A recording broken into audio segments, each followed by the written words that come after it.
Hello everyone, we have our news for the week, so let's go through everything. Maintenance is normal time as usual. Ending with maintenance is the World of Visions. So if you haven't finished farming for the items and getting your score locked in, you have till maintenance to finish up. It's going to be a Clash of Wills week, which means new global original Neo Vision unit. We're going to get Fryevia. So we get a login for her, 30 shards as usual. Her shop, her fragments are actually in the shop, and we also have the Mystery Crystal and Master's Crown coming back. So we might see those two every shop from here on out, which would be helpful. They are a little costly, but it would make them not quite as rare.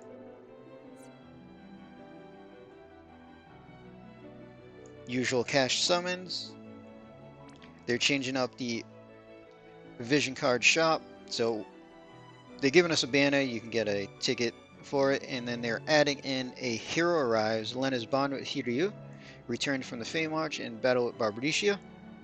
So it's nice to see them updating this a lot more than they have in the past. So that's helpful. So with Fryevia, we get her vision card. So she's not premium, so it's a level up card. 110 attack and magic, maxed out, 60% attack and magic, and Brave Exvius only units get 250 attack, defense, magic, and spirit. For Brave Exvius units, it looks really nice overall. I mean, the raw stats, percentage, and 110.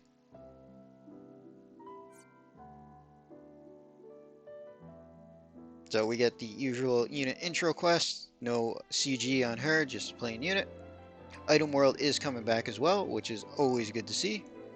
And the special item this time is a two-handed sword, 150 attack and magic, and it's got 25 double hand attack and magic on it, and the unique ability adds another 25 double hand attack and magic and 30% attack and magic.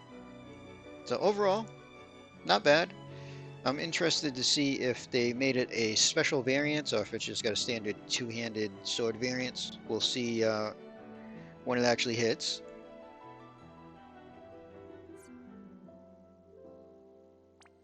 And the Clash of Wills event itself. So Dream Wraith, I believe it's Reaper and Human. Notes that it uses Wind, Dark, and non-elemental attacks. Inflicts Sleep, Paralyze, and Confusion, so lots of fun right there. The standard under 50% health, its AI changes, which is pretty much all the Clash of Wills lately. One of the interesting things to note is inflicts death on the party if health remains over 50% after a certain number of turns. I really want to know what that number of turns is, because if it's low like 5, they're forcing us into a quick clear. So we'll have to see how that goes.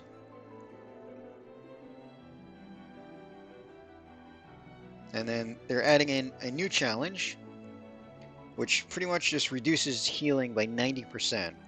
So depending on how much damage this thing does, that could be interesting. This is also the first one of the next season, so this time we get an accessory, a ring, which is pretty nice looking overall. 80 to all stats with 100 morale fill per turn. And then the choices for extra ability, we can add chain cap to it, so that gives us another option. This is the same thing as the helm and the clothing though, so it won't stack. But another option is there. Also 200 to all stats, which is also nice. And then we get a choice of some killers. So first one is Dragon, Insect, and Plant by 50%. The other one is Beast, Avian, and Aquatic by 50%. And the last one gives us an ability. So remove some status effects and then boost all ailment and break resist. So I want to know exactly what status effects it removes, if it's only negative stuff or everything. But I'm not sure which one I want to go for just yet. There has been a couple times when another chain cap item would have been nice. Also like looking at the flat stats to everything. And then we'll just have to see if the physician one seems extra useful in Clash or not. So when things come out and I stop playing around with Clash, we'll see which one seems to be more useful. So new season means a new shop too. So units this time is Louise, Oliveira, Roca, Riku, Celeste, and Charlotte. Louise is pretty solid overall for any fire team. She doesn't do a ton of damage anymore herself, but her fire support is still very good. They're also bringing back some materias, and I would probably say get the materias before you get any units. So first one is 70% attack and magic with dragon and insect killer, and the other one 80% magic with 80% water, earth, and light resist. So like the other ones, we should be able to pick up 2 of each of these. And I would probably say make that the priority. After doing all 3 fights of the season, we should be able to still pick out 2 units after getting all 4 materials. And that's all for the clash information. So global original unit, we can't peek at JP to get any hints at the unit. And they are giving her a special step up with a choice of items. There's 4 different items. You can only run through the step up once, which means you can only pick 1 item. Luckily, the items don't seem to be super powered. So you can get 6 tickets there. You need 10 to pity, so running through the item step up and then her step up twice will get you enough to pity her. So the unit itself, I want to see exactly how they do.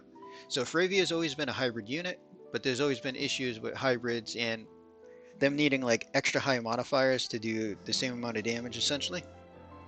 So her base form is listed as Magic Buffer with Frostblade in the name, so base form I'm expecting to be ice focused.